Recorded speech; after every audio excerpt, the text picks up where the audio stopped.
Sir, supreme court के 4 जजेस ने भी आज ख़त लिखा है। जस्टिस मंसूर अली शाह साहब हैं, मुनीब अख्तर साहब हैं, जस्टिस आयशा मलिक साहिबा हैं और जस्टिस अतर मिनुल्लाह साहब हैं। उन्होंने एक तो मुतालबा किया कि जजेस मुकर्ररी वाला जो इशू मामला है उसको मौखर किया जाए और दूसरा 26वीं आइनी तरमीम पे एक मरतबा फिर फुल कोर्ट बनाने की तजवीज़ दी है या मुतालबा किया है और साथ ही इससे ही रिलेटेड कुछ सवाल भी उठाए हैं।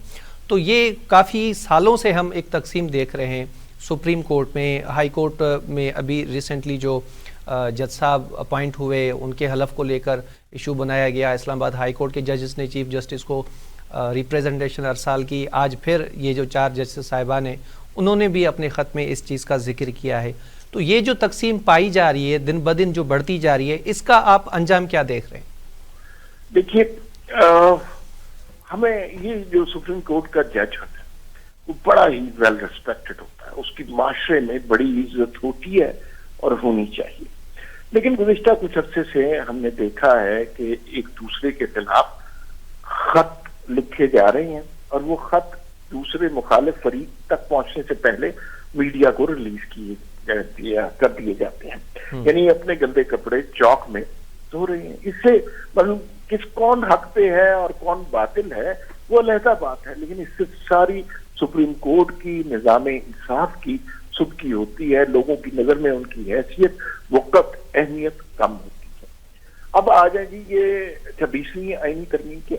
देखिए, जो हमारे यहाँ जजेस की अपॉइंटमेंट का सिलसिला था वो बुनियादी तौर पर बहुत ही खत्म था। हमने ये सारे मामला सुप्रीम कोर्ट के जजों की सीनियरिटी की बेस पर उनको तफवीज कर दिए थे। दुनिया में कहीं ऐसा नहीं होता, सारे जो है सीनियरिटी की बेस पे नहीं होते। हमने ये देखा कि देखिए कि वो जावेद हाशमी साहब की तकरीर याद रखिए जो 2014 के धरने में उन्होंने की थी। उसमें उन्होंने कहा था कि एक तरतीब से लगे हुए जजेस आ रहे हैं जो आगे इमरान खान साहब को सपोर्ट करेंगे, और वो सारा कुछ हुआ। साकिब निसार से देख लीजिए, आसिफ मूसा, गुलजार, बदयाल, ये सारे जो है इमरान खान को फेवर करने के लिए यहाँ पर आए हुए थे।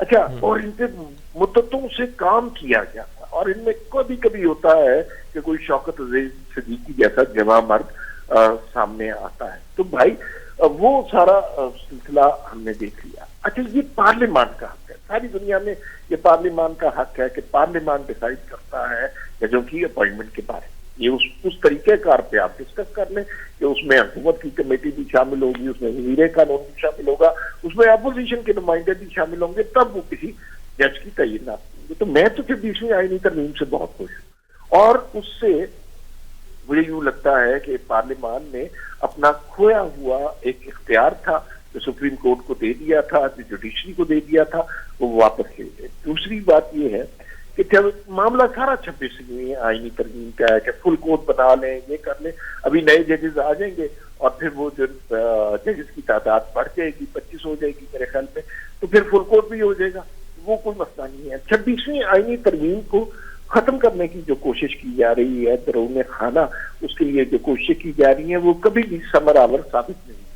उसकी वजह ये है कि ये कोई ऑर्डिनेंस नहीं है, ये किसी डिक्टेटर का हुक्म नहीं है। ये पार्लियामेंट ने, ये कौमी असम्बली ने, ये पार्लियामेंट ने मंजूर की हुई है, अक्सरियत से मंजूर की हुई है, तो इसमें कोई तब्दीली नहीं हो सकती। और ये अल्लाह का बड़ा शुक्र है कि हमारे पास एक 26वीं आईनी तरमीम है जिसमें हम सुप्रीम कोर्ट में आम इंसानों के मुकदमात भी सुन सकते हैं, और आईनी अदालत किसी और जगह लगेगी। तो जो आम आदमियों के मुकदमात थे वो तो हमेशा सुप्रीम कोर्ट में बैकग्राउंड में चले जाते थे ना, वहां पे तो सिर्फ वज़राए आज़म को गिराने और उनको फांसी लगाने के काम होते थे। तो ये अल्लाह का बड़ा शुक्र है कि अब हम आइन की बात मुख्तलिफ जजों से करेंगे और जो दीवानी और फौजदारी मुकदमात की बात किसी और से करेंगे। मंसूर अली शाह साहब को असल गम तो जाहिर है ये है कि उनकी बारी बनती थी, वो अपने हिसाब से चीफ जस्टिस में बैठे थे, लेकिन उसका कोई नतीजा नहीं निकला। खत उन्होंने पहले भी कई लिखे और सबसे तकलीफ दे खत जो उन्होंने लिखा तो काजी फाइज ईसा जिस दिन रुखसत हो रहे थे, उसकी नौकरी का आखिरी दिन था, उन्होंने एक खत लिखा जिसमें उनकी काजी साहब की बड़ी तौहीन की। आप किसी शख्स के साथ मुद्दतों साथ काम करते हैं, उसको अपना बॉस मेंटोर मानते हैं, और उसके खिलाफ आप ऐसी रकीक हरकत करें तो वो मुनासिब नहीं लगता। मैं मंसूर अली शाह साहब की बहुत इज्जत करता था, लेकिन उस वाक़े से मेरे दिल में उनकी इज्जत बहुत कम हो गई है। तो 26वीं आईनी तरमीम खत्म नहीं होगी, ये बेशक एक खत के बजाय 1000 खत लिख के 4 जज मिल जाए या 8 जज मिल जाए, उससे अब कोई फर्क नहीं पड़ेगा। सिस्टम अब इस हुकूमत को, इस निज़ाम को चलाने के हक में हो चुका है और आगे मुझे कोई ऐसी तब्दीली नजर नहीं आती।